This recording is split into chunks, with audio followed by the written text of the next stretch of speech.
Eu acho que a medicina, por muito tempo, ela foi a medicina que nós deveríamos nos especializar em algo, em ginecologia, em neurologia, em mastologia, e cada um foi olhando as suas partes e esqueceu de olhar quem importa, que é o paciente.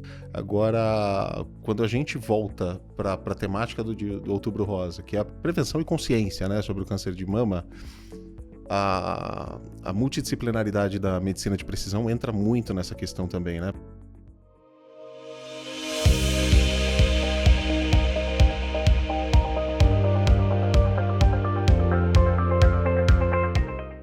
Bem-vindo ao Laudo Bom da Vida, o podcast da Testify. E hoje, em comemoração e também em lembrança ao Outubro Rosa, nós vamos falar sobre câncer, mas também sobre saúde da mulher. E para isso, estamos já experimentando aqui um milagre. Depois de um ano tentando trazer a doutora Laís Moreira aqui para conversar com a gente. Obrigado por ter aceitado o nosso convite. Seja bem-vinda. Obrigada, eu que agradeço o convite, desculpa pela demora em vir. Então, eu sou Laís, ginecologista e também nutróloga. Estou muito feliz de estar aqui. Obrigada, Gustavo. Obrigada, Testify, pelo convite. E vamos, né? Legal. E acho que assim, um dos primeiros pontos, e que é uma vocação da Testify, a gente tem uma vocação muito forte para a saúde da mulher também, né? E segundo que, assim, se a gente está falando de saúde da mulher, não é doença da mulher, né? E a medicina tradicional está muito focada no tratamento da doença, né? E você já tem uma abordagem completamente mais integrativa, né? Então, a multidisciplinaridade que você traz, tanto na sua conduta quanto na clínica, já envolve muito mais essa questão integrativa dentro da ginecologia. Conta um pouquinho como você trata essa abordagem toda. Então, hoje, a minha prática clínica, ela foca muito em medicina preventiva. Eu não fico tanto nessa medicina paliativa como os médicos tradicionais fazem, né. Claro que eu trago tudo que eu tenho de bagagem, de conhecimento, né, de quando eu fiz tanto, faculdade como residência. É extremamente importante saber tudo aquilo, mas dentro da faculdade e da residência, infelizmente, a gente aprende a tratar doença e não paciente, né. Então hoje eu falo para as minhas pacientes que eu tô ali para tratar paciente, não doença, né. E claro que se tiver alguma patologia a ser tratada, a gente vai tratar, mas vai ser consequência de todos os pilares da saúde que a gente vai trabalhar, né, que é sono, alimentação, intestino, gerenciamento de estresse emocional e também a parte hormonal, né, fundamental aí, pra mulher e para os homens também, né. Recentemente eu li o Outlive, né, do Peter Attia, Ai, é excelente esse livro. e tem um momento do livro que ele fala muito sobre o surgimento da medicina, né? Então veio com Hipócrates e ele tratou isso de um jeito no livro que eu achei muito interessante, que ele fala o seguinte: a principal contribuição que Hipócrates deu para a sociedade foi convencer as pessoas de que as doenças são fenômenos da natureza e não vontade dos deuses, né? Uhum. E é curioso porque isso parece para nós uma coisa tão simples, tão básica, só que uma coisa que perdurou por mais de 2000 anos. É um conceito de medicina que perdurou por mais de 2000 anos. Até chegar à medicina 2.0, que a gente pode chamar assim de 2.0, né? Onde vem a alopatia, onde vem o entendimento dos micro-organismos, a invenção da antibiótico-terapia, e isso mudou completamente a medicina. E hoje a gente está exatamente no momento de transição para 3.0, né? Onde a gente está vendo uma longevidade maior, né? Porque a expectativa de vida em algum momento foi de 35 anos, depois 40, hoje 70, mais do que 70, acho que o Brasil está em 78 anos já. Uhum. Então, essa longevidade toda, e que com longevidade outros problemas surgem. Às vezes eu vejo algumas coisas curiosas, como, por exemplo, aumentou muito a prevalência de Alzheimer. Eu falei, não, gente, as pessoas estão envelhecendo mais. E com a velhice com o envelhecimento virão problemas que não vinham antes, né? Como as demências, por exemplo, né? E isso também tem uma relação muito próxima com saúde da mulher, né? Porque tem a influência, você comentou das questões hormonais, das questões de saúde global na multidisciplinaridade. Isso envolve muito também na saúde mental, né? Com Porque certeza. fora o Outubro Rosa, a gente acabou de sair de um Setembro Amarelo falando de Sim. saúde mental, né? É. E falando sobre Alzheimer, né, que está sendo mais diagnosticado, as pessoas estão vivendo mais, então tá diagnosticando mais, e a gente sabe que hoje a gente tá numa era de desbiose intestinal, né? E que a gente cada vez mais está conseguindo tratar o fato da desbiose intestinal, né? O que eu percebo é que antigamente a gente não tinha tanto essa prevalência de desbiose intestinal porque as alimentações eram mais limpas, né? Se a gente pegar em nossas avós e assim por diante. Eu estava num congresso semana passada, inclusive, e foi falado muito sobre Alzheimer e a relação da reposição hormonal, por exemplo, na mulher, né? Então hoje já tem estudos consistentes no qual foi visto, né, que pacientes que fazem reposição hormonal têm menos risco de ter Alzheimer, né? Então, isso é incrível, né? Se a gente começa a prevenir, né? Se a gente faz, por exemplo, um teste genético e a gente entende ali que o paciente tem um risco aumentado para Alzheimer, poxa, por que não traçar estratégias ali com esse paciente, iniciar uma reposição hormonal mais cedo, né? Tá se falando muito nisso, tá se quebrando o tabu da reposição hormonal, né? Então, com isso também a gente consegue prevenir muitas doenças, né? E antes do genético, você falou do microbioma, né? E eu Sim, sei que você tem um protocolo bastante importante ali de modulação intestinal nas tuas pacientes, né? sim. Agora, fora o microbioma intestinal e que tem essa ligação intestino-cérebro que já está sendo muito bem discutida já há muito tempo, tem a questão do microbioma vaginal também, Sim. que você também inclui no teu protocolo, certo? Sim, para algumas pacientes, sim. Principalmente pacientes que têm HPV, pacientes que têm corrimento de repetição. Sabe que eu pego muito no consultório? Eu vejo muitas pacientes sendo tratadas como candidíase de repetição, mas na verdade é uma desbiose vaginal. Não tem lactobacilos presentes naquela vagina. E a paciente fazendo uso recorrente de várias medicações para candidíase, quando na verdade não é necessário. E se a gente associa, por exemplo, um teste de microbioma vaginal com um teste de microbioma intestinal, a gente percebe que essas pacientes não têm sifo, por exemplo, não tem síndrome fúngica ali, né? Não tem fungo naquele intestino e também não tem fungo naquela vagina, né?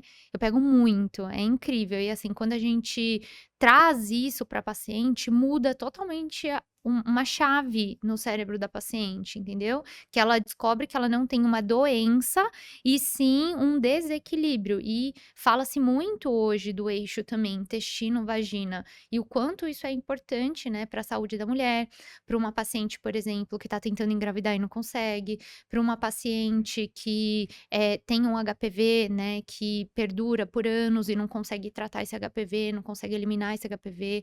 Já tem estudos falando sobre lactobacillus crispatus, por exemplo, que é uma das coisas ali que a gente avalia no teste de microbioma vaginal associado ao HPV, né? O quanto é importante a gente repor esses lactobacilos para prevenir o aparecimento de HPV.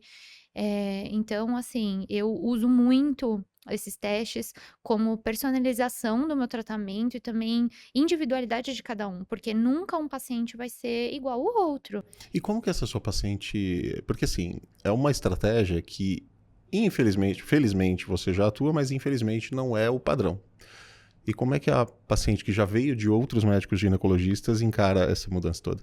Então, acho que o Instagram é um meio de comunicação incrível para nós médicos, para nós profissionais da saúde e também para todas as áreas de atuação, né?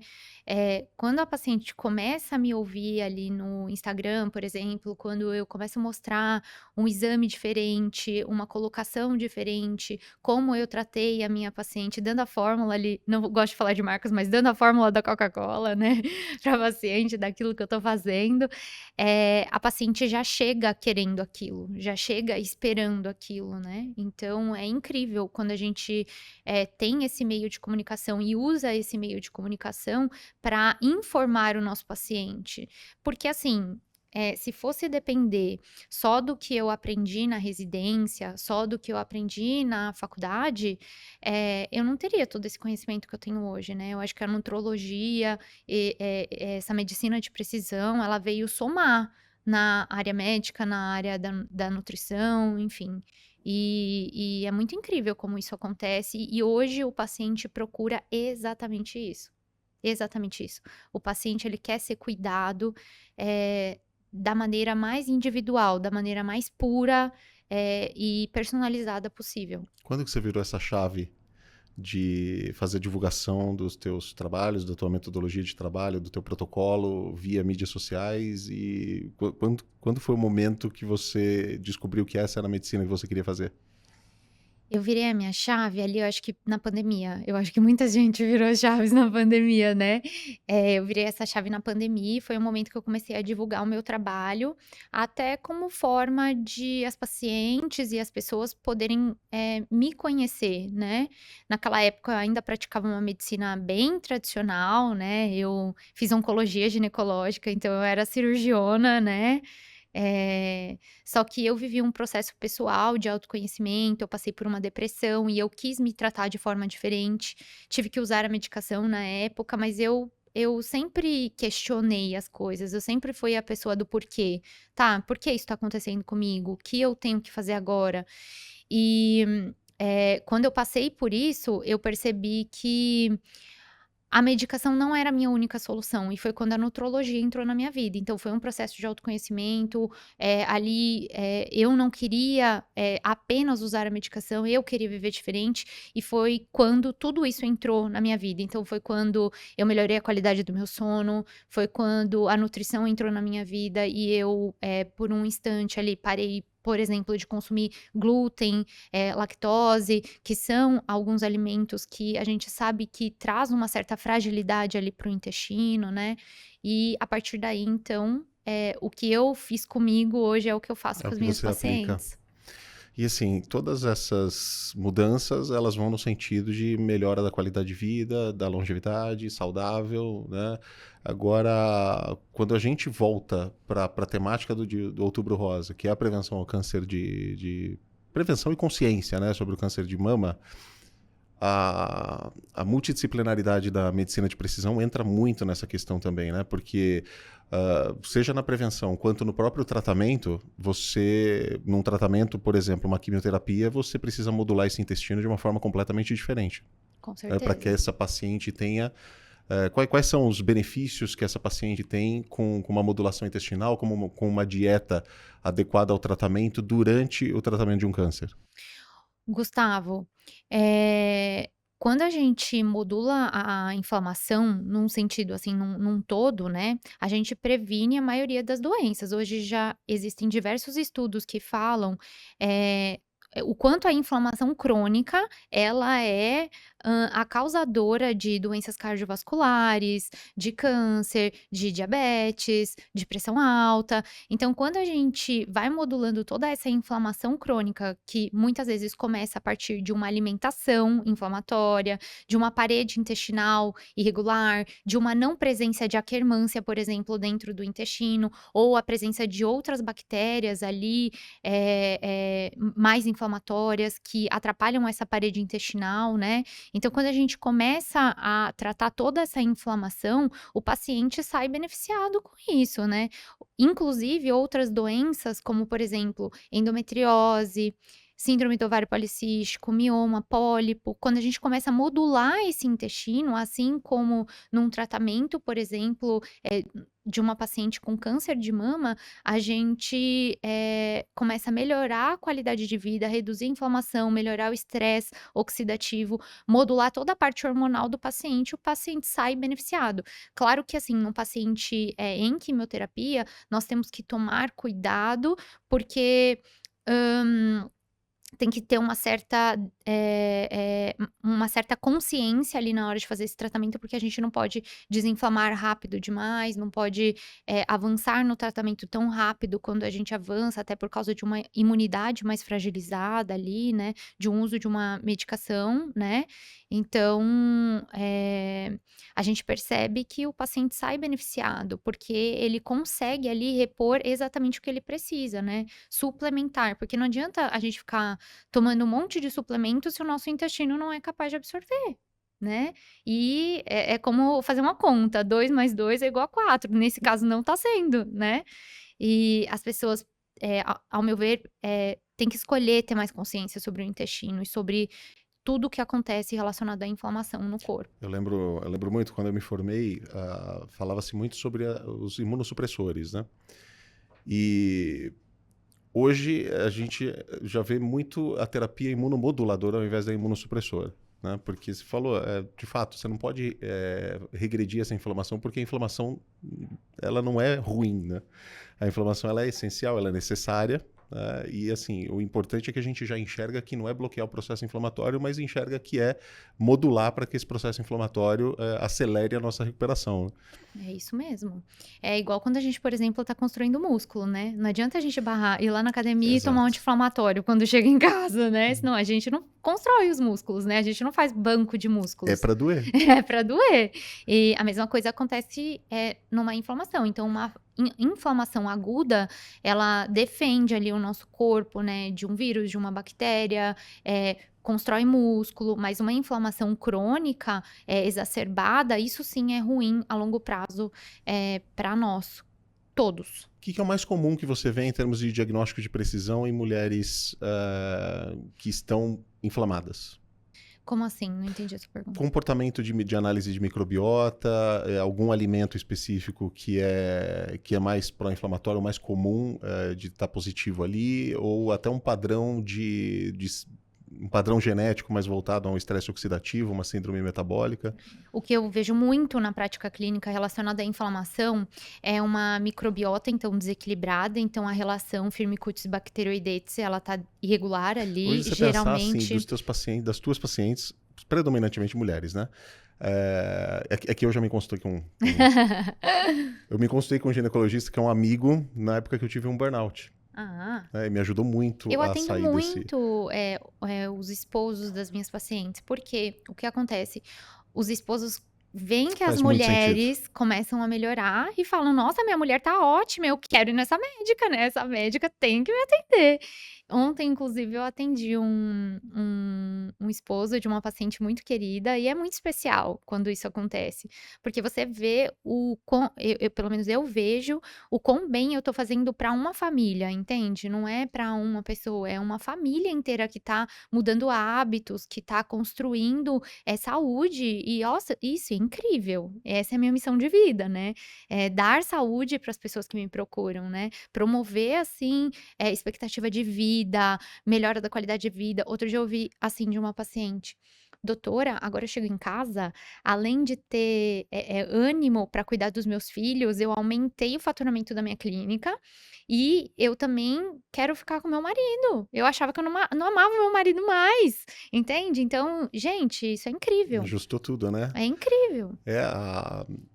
Quando eu observo a nossa bioestatística aqui, o que é mais independente da anamnese, né, que é o acesso que a gente tem, eu vejo, por exemplo, em torno de 65% dos resultados, eles apresentam uma alta concentração, altos títulos de IgG voltado a alimentos. Então, assim, eu posso considerar que 65% dessa população que nós vemos aqui tem alguma reação adversa. Aí, por isso que eu te perguntei, qual que é o percentual das tuas pacientes com uma disbiose, com uma sensibilidade ou com um padrão genético voltado a um... Os estudos falam 90%. Eu falo 100%. Todas as minhas pacientes têm desbiose intestinal. Então, as minhas pacientes que chegam inflamadas, elas têm o padrão Firmicutes bacteroidetes irregular, geralmente mais para baixo do que para alto, né? Aquermância negativa ou quase inexistente. Eu pego muito isso e se eu associo um teste de hipersensibilidade, por exemplo, eu vejo muita sensibilidade à caseína, principalmente, Pegamos bastante também. muita orégano. Bastante. Eu vejo Principalmente população muito. de São Paulo. Eu vejo muito Dá muito orégano. orégano e manjericão em São Paulo. Eu vejo orégano e tomilho, né? Eu vejo muita hipersensibilidade a esses dois. Glúten eu não vejo muito, porque geralmente as minhas pacientes já chegam não comendo, não se alimentando de glúten, mas esquecem da caseína, tiram muitas vezes a lactose, mas a caseína ainda permanece ali na alimentação, então eu vejo muito caseína, orégano, tomilho e pimentão. é algo que eu pego bastante ali nos testes de hipersensibilidade. Geralmente essas pacientes têm outras reações adversas, como por exemplo, dor de cabeça, vermelhidão na pele, tem outras características ali, e aí se a gente, por exemplo, evolui por um teste genético, eu vejo, muita deficiência de enzimas, né, relacionadas à glutationa, vejo muito na minha prática. Se a gente pega aquele perfil de estresse oxidativo, a pessoa gabarita aquele perfil de estresse oxidativo do teste genético. E além disso, muita IL-6 aumentada, com polimorfismos, né, de IL-6 ali no perfil metabólico, muita intolerância a glúten, lactose, então MC6 sempre vem positivo, HLA, sempre vem positivo também. E acho que basicamente é isso. E eu vejo muito polimorfismo de Down. Ah, Nossa, eu vejo muito polimorfismo de Down, assim, no teste genético. Então, pessoas que não eliminam a histamina direito, porque eu atendo muita paciente com endometriose e também com lipedema. E isso é muito comum a gente ver em pacientes que têm uma predominância estrogênica. Aliás, nós precisamos fazer mais testes genéticos ali relacionados a esses temas, porque são grandes promessas aí para o futuro. são. E a gente tem sempre a preocupação, né, de alinhar o que tem de mais moderno com o que tem de maior comprovação científica, né? E a genética é curioso, porque hoje a gente fala muito de genética, a temática da genética já está no dia a dia, mas o número de publicações ainda é pequeno, né? A estatística, a análise bioestatística global disso ainda tem um caminho enorme para exploração. No caso do lipedema, eu estava num congresso semana passada, foi muito falado de polimorfismos, né, relacionados ao lipedema, e o quanto é importante a gente analisar isso nas nossas pacientes. Por exemplo, hoje já tem muitos estudos falando da relação de mastócitos aumentados nessas gorduras inflamadas. Então, por exemplo, a DAO é extremamente importante da gente saber ali na nossa paciente, até para a gente alinhar com o nosso nutricionista, né? Uma dieta anti-histamínica ou uma suplementação de DAO e assim por diante, né? Então, eu acho os testes genéticos incríveis. Mudou a minha prática clínica, gente. É incrível. Eu acredito. A gente está falando de longo prazo, né? E assim, é prevenção efetiva, mas uma coisa que quando você modula, você percebe uma resposta no teu paciente, e assim, às vezes uma epigenética que nem sabia que estava lá, né? Exato. E quando a gente começa a criar. Primeiro, quando a gente lê o teste genético ali para o paciente fala: Nossa, sou eu mesmo. Eu sou exatamente assim. Nossa, nossa. Eles ficam em êxtase, assim, sabe? Quando a gente começa a ler um teste genético. E quando a gente começa a traçar as estratégias epigenéticas para esse paciente, é muito incrível, porque a gente muda, como eu falei, uma casa, né? São hábitos de anos, né? Que a gente faz com que o paciente mude e crie uma rotina ali para o bem-estar, qualidade de vida, construção de músculos e assim por diante. E tem um ponto que sempre foi assim, a discussão da genética com a epigenética, né? E a genética ela é o começo, a epigenética está lá na manifestação. E aí a gente falava o seguinte, pô, o que acontece nesse meio do caminho, né? No meio do caminho acontece tanta coisa que é modulável, e aí você consegue, no curtíssimo prazo, modular intestino, modular microbiota vaginal, você consegue fazer uma dieta que seja não tão pró-inflamatória ou tão provocativa a uma resposta inflamatória. E a gente também, é curioso, porque eu estava pensando nas estatísticas e a glicômica, quando a gente vê o objetivo do teste de glicômica é identificar o ponto de não retorno da inflamação para o que é uma manifestação sintomática. Esse é o objetivo do teste. Mas, paralelamente, ele permite um cálculo de idade biológica. E a parte da idade biológica é um ponto que a gente pode chamar um pouco de recreativo, mas ele é interessante porque ele é muito simples do paciente entender, né, se ele está bem ou não está bem. E sabe que de todos os exames que nós fizemos de glicômica até hoje aqui, nós só pegamos 3 abaixo. Sério? Só 3 resultados Olha aí. com idade biológica abaixo da idade cronológica. Né? Olha só. E Mostrando óbvio que eu não posso perder a quanto- oportunidade de dizer que o meu é um deles. Olha aí, mas é porque você modula seu Completamente. intestino. Você fez teste de hipersensibilidade, não come mais do que você é sensível. 2 anos de modulação, 2 anos de restrição alimentar, dieta controlada, atividade física, regulação do sono, regulação do estresse. Mas fez. é por que isso acontece? Porque a maioria de nós hoje estamos inflamados, estamos com o intestino não modulado, a nossa alimentação não está personalizada. Por exemplo, as pessoas acham que tratar a inflamação é tirar o glúten e a lactose. Gente, tratar a inflamação é muito além disso.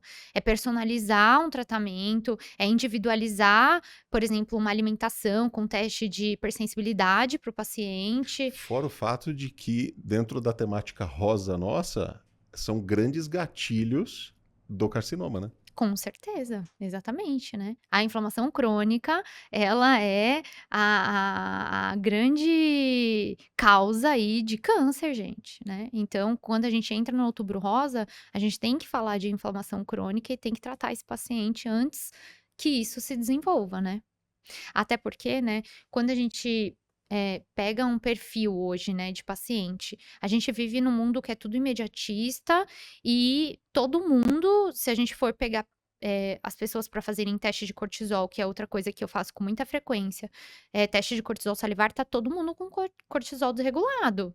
E aí quando a gente pega isso, só E isso aí você já vai ver inflama coisas muito muito. simples, né? Como, por exemplo, o número de vezes que acorda para ir no banheiro no meio da madrugada, Exato, a qualidade do sono e o como se acorda de manhã e o não conseguir ir dormir à noite. exato. Quando você faz o salivar, você faz por curva? É, eu faço É curva muito em 3 legal ver a curva de amostras, né. cortisol, né? É muito incrível. A gente vê de manhã, de tarde e de noite, e aí a gente pega, por exemplo, uma paciente que não consegue, pegar no sono rápido, o cortisol tá altíssimo de noite, fica acordando de noite pra ir ao banheiro. Por que que a gente acorda de noite pra ir no banheiro? Porque a bexiga, você tá sentindo a sua bexiga, então o seu sono tá leve. Se o seu sono tá do jeito que deveria estar, você não sente sua bexiga, né, é bem simples assim. E por que que a gente sente? Por uma desregulação hormonal. E essa desregulação hormonal, ela afeta também o colesterol, ela afeta também o estradiol, a testosterona, porque vem tudo do mesmo lugar. E falando sobre nódulos, né, pacientes com predominância estrogênica, têm mais chance de ter nódulos mamários.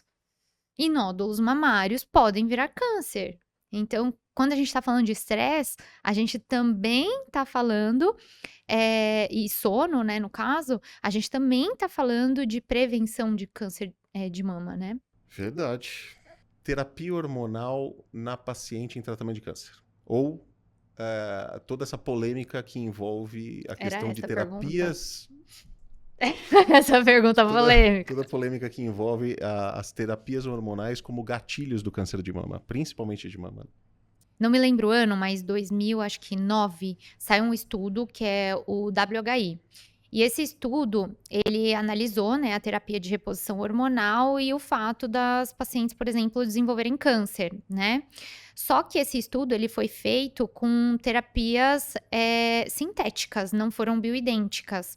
E esse ano a gente viu toda a comoção aí, né, da Federação Americana em relação a esse estudo para tentar derrubar esse estudo e cada vez fica mais claro o quanto é importante a mulher iniciar a terapia de reposição hormonal quanto antes. Ainda não temos autorização para fazer terapia de reposição hormonal em pacientes, por exemplo, com câncer de mama, né? Mas já estão em desenvolvimento, na verdade, está em estudo ainda, alguns adesivos que mulheres, por exemplo, que tiverem câncer de mama vão poder usar. Mas está em fase ainda de estudo, né? Quem sabe aí daqui 2 anos, 3 anos, a gente não venha com uma novidade dessas, né? Tomara. E as terapias hormonais nos dois extremos, que é na menarca precoce e no climatério. Olha, eu sou super a favor da terapia de reposição hormonal. Eu acho que toda paciente deve fazer. Aliás, hoje a gente já sabe que uma mulher que vai entrar na menopausa, ela começa a dar sinais de que ela vai entrar na menopausa 10 anos antes dessa menopausa realmente acontecer. Então, e essa mulher, ela não tá sendo vista. Então, ali, a mulher que tá nos 40 anos, é esperado que ela entre na menopausa de 45 a 55. Se a gente pensar em 10 anos antes, talvez com 35, 36 anos, ela já está dando os sinais. Quais são esses sinais? Ciclo menstrual alterado, e quando eu falo de ciclo menstrual alterado, eu não estou falando só de falhar o ciclo, mas mudar, por exemplo, a duração, mudar a regularidade, mudar o fluxo, então isso já é um sinal. Mudar o padrão de sono, cair cabelo, ficar cansada, nada disso é normal, né? As pessoas, elas costumam colocar muito a culpa na rotina, né? Achar que não ama o marido mais, igual a minha paciente, né? Então, isso precisa ser visto. E quando isso começa, a gente não pode esperar alterar exame. Tá bem claro isso hoje. Tem muita gente que ainda fica esperando o exame alterar. E essa mulher tá sofrendo com isso. Então, é nosso papel corrigir isso. E voltando no assunto do estresse, né? Na metabolização hormonal, o cortisol, ele é produzido a partir da matéria-prima, que é o colesterol. Então, e assim como o estradiol, a progesterona e a testosterona, vem tudo do colesterol. Só que o cortisol, ele é o hormônio da emergência, da urgência. Então, a gente vai disparar em acumular colesterol para esse cortisol poder ficar ali sendo produzido. Só que o que acontece? A gente reduz a produção de estradiol, de progesterona, de testosterona e fica tudo num desbalanço. Então, precisa fazer reposição. Não só dos hormônios sexuais, mas muitas vezes desse cortisol que está alterado, do hormônio da tireoide que está fora do lugar, e tudo isso precisa ser visto. Acho que nós estamos acostumados a prestar atenção nos sintomas da doença mesmo, Exato. né? Enquanto o sono desregulado, o estresse não manejado, o acordar à noite são sintomas e que nós não estamos habituados a tratar como sintomas que devem ser cuidados, mas sim como coisas normais e faz parte, e o tempo está passando, eu estou ficando velho e é a vida. Exato. É o que mais chega no consultório. Doutora, eu tô cansada por causa. A gente fica dando desculpas, né? Eu tô cansada por causa da minha rotina. Eu tô cansada porque meu filho é pequeno e eu preciso acordar à noite. Gente, não é normal. Cansaço não é normal. E a gente tem que parar de normalizar. Eu tenho até um quadro no meu Instagram que eu brinco assim: sintomas comuns, mas jamais normais. E é isso. Por exemplo, as pessoas acham que é normal não lembrar do sonho. Gente, vocês têm que lembrar do seu sonho. Se vocês não estão lembrando, não precisa lembrar do sonho inteiro, mas tem que lembrar que sonhou, né? Então, se não tá lembrando do sonho, pode ser um sinal, por exemplo, de uma Sabe que deficiência de melatonina. eu te contei que eu tive um burnout, eu tratei com um médico ginecologista, porque além dele ser um amigo da família, a gente tinha uma relação com ele dentro da própria igreja, era um pastor que fez o nosso curso de noivos, né? Então tinha uma relação muito próxima. E imagina, médico ginecologista e pastor. O consultório virou um centro de aconselhamento, né? Sim. Então, o tratamento dele ia muito além da ginecologia, né? Ia para essa questão mais integrativa, antes mesmo de se falar da questão integrativa. E no meu tratamento, foi duas perguntas muito interessantes que ele fez. Ele fez a primeira pergunta: você sonha? Então, a primeira coisa que a gente vai fazer é você sonhar. E a segunda pergunta: você chora? E eu até brinquei, eu falei assim, eu choro assistindo até Toy Story. E ele falou assim, não, chorar de verdade, aquele choro doído, aquele choro de desabafo. Eu falei, olha, eu não lembro, a última vez que eu chorei talvez foi na minha adolescência. Acho que eu devia ter uns 13, 14 anos. Não lembro. E aí ele falou, então tá bom, essa é a nossa segunda meta, que é fazer você chorar. E quando você passa por um tratamento desse e aprende a lidar com essas emoções, isso muda completamente tudo, né? Porque o meu pós-burnout fez com que eu cuidasse mais da questão do sedentarismo, da questão do manejo das condições do dia a dia. E eu, que sempre fui uma pessoa muito vespertina, né, de dormir tarde e acordar tarde, mudou completamente meu comportamento também. Porque hoje eu ponho meu alarme para 5h15 da manhã, às 5h05 eu acordo. Você tem alteração de clock PRP2 no seu teste genético. É isso aí. É isso aí. E assim, a alteração ela existia, só que a modulação me levava para um caminho epigenético completamente diferente. Uhum. E um caminho epigenético que não está adequado à minha genética. Então, naturalmente, você vai ter um choque, um conflito ali. Meu dia começa às 5h30 da manhã na academia. E fica muito melhor, com muito mais disposição ao longo do dia todo. Agora, qual é o ponto compensatório disso? 9 horas eu estou desligando, né? 10 horas eu estou dormindo. E funciona É muito bem. isso. Então isso melhorou meu equilíbrio hormonal, melhorou minha disposição, melhorou tudo. Ah, Né? você tá indo dormir agora, realmente é a hora que a melatonina dá É o isso, pico, por isso que você sonha, né? é isso. E isso que você falou do choro é muito importante também. Eu, dentro do consultório, também eu pratico nova medicina germânica. Já ouviu falar? Não. Nova medicina germânica é uma ciência que ela analisa ali a percepção de mundo da pessoa relacionada à doença. Então, essa ciência, ela explica que a gente cria doenças dentro do nosso sistema de crenças ali, né? Tá. Então, por Não exemplo, tem nada a ver com a nova medicina do estilo de vida. não tem nada a ver com a medicina do estilo de vida. Não, é uma ciência mesmo que explica a percepção de mundo. Então, por exemplo, Muito de psicossomatismo também. por exemplo, se eu não me sentir merecedora de tal coisa, se eu não me sinto merecedora de um relacionamento saudável, ou se eu não me sinto merecedora de ter tudo que eu tenho, eu vou desenvolver um vírus. Então, por exemplo, eu vou desenvolver um HPV, eu vou desenvolver uma candidíase de repetição, ou com um fungo Ou seja, ali. aquilo que você manifesta no teu organismo vai tornar os ambientes propícios a... Exatamente. Você atrai ambientes para você desenvolver aquela doença a partir de uma emoção. Por exemplo, pessoas que não choram, né? Que foi o que você trouxe aqui. Pessoas que não choram é porque provavelmente quando era criança ouviu: homem não chora, homem não tem que chorar. Ou É isso, senão, silêncio, fica quietinho, não precisa é isso. chorar. Não precisa chorar para ter as coisas, não precisa chorar para ser alguém. Então, isso deve ser trabalhado. Por isso que eu falo que um dos pilares do que eu faço dentro do consultório é o emocional. Porque o emocional, ele tá pouco falado ainda, Uhum. né? Acham que é coisa, sei lá, esotérica, né? Mas não é, gente, sabe? E ainda existe um tabu para falar sobre saúde mental, né? Muito. Se você vai, por exemplo, num congresso de medicina, pouco se fala sobre o emocional. Não está, o emocional dos pacientes, o sistema de crença e tudo não está sendo visto ainda. Essa é uma coisa que é muito interessante. Nós temos aqui uma abordagem forte para o HPV, né? E para a genotipagem do HPV. E quando a gente faz a genotipagem, você tem ali os 28 tipos, mas a gente só tem 4 tipos na cobertura vacinal. E a cobertura vacinal, ela não tem uma imunização cruzada ali, mas ela tem uma ação terapêutica. Agora, se ela é ação terapêutica, é só para esses 4 tipos e para todos os outros. Aí você vai entender o HPV e é exatamente o que você falou, né? Porque o ambiente se torna propício a partir do momento que essa vagina fica mais alcalina. Né? Então, assim, é curioso como a gente, às vezes, observa questões de infecção e relaciona só a infecção, mas nós podemos nos modular através da medicina de precisão a ter uma microbiota que proporcione aquele ambiente mais ácido e que impeça a replicação do vírus. Então, o contato com a infecção ele vai acontecer. Não significa que o contato com o agente infeccioso vá prevalecer como replicação viral e doença encaminhando para uma lesão. Exatamente.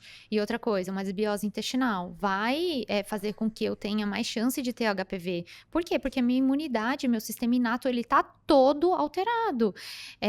Outra coisa que a gente fala muito hoje, predominância estrogênica, né? Predominância estrogênica é uma das causadoras de lesão no colo do útero. E se tem um HPV lá, vai propiciar esse ambiente, né, para que aconteça essa lesão, né?